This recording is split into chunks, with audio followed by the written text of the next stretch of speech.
L'Observatoire des ventes de pesticides recense les ventes de pesticides sur le bassin de la Vilaine depuis 2011. Il permet d'observer les évolutions des ventes par sous-bassin et de les croiser avec des informations relatives au risque de transfert dans les cours d'eau des molécules et des informations sur les caractéristiques culturales. À tout moment, on peut afficher ou masquer la carte des bassins et sélectionner un sous-bassin soit en cliquant sur la carte, soit en utilisant le menu déroulant. Pour revenir à la Vilaine, on utilise le menu déroulant. L'onglet Transfert permet de montrer l'évolution des ventes par molécule en fonction de leur famille, de l'année et du risque de transfert.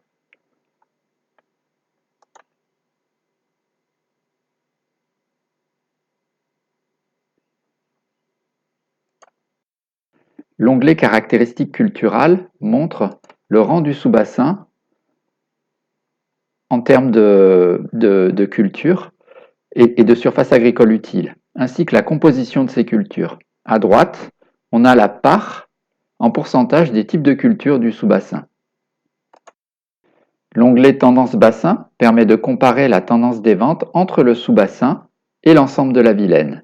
Il est possible de sélectionner une ou plusieurs familles. Il est également possible de sélectionner une ou plusieurs molécules. On peut taper le nom de la molécule dans l'onglet de recherche. On obtient la tendance comparée des ventes de ces molécules sur le sous-bassin et sur l'ensemble de la Vilaine.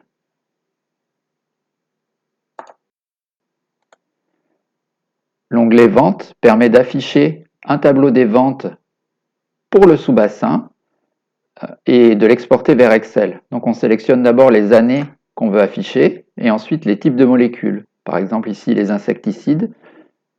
Pour pouvoir exporter vers Excel, il faut afficher toutes les données et ensuite cliquer sur le bouton Excel. Le fichier sera téléchargé.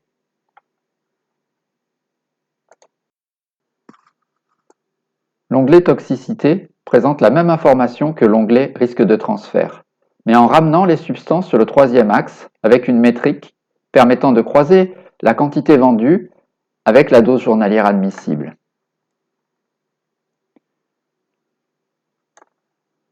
Lorsqu'un clic est effectué sur une substance, la période d'utilisation du pesticide, ainsi que les tendances des ventes pour ce pesticide sont affichées dans un onglet à droite. On a également un lien vers l'INERIS ou le Chemical Abstract Service Number pour pouvoir avoir plus d'informations sur cette substance.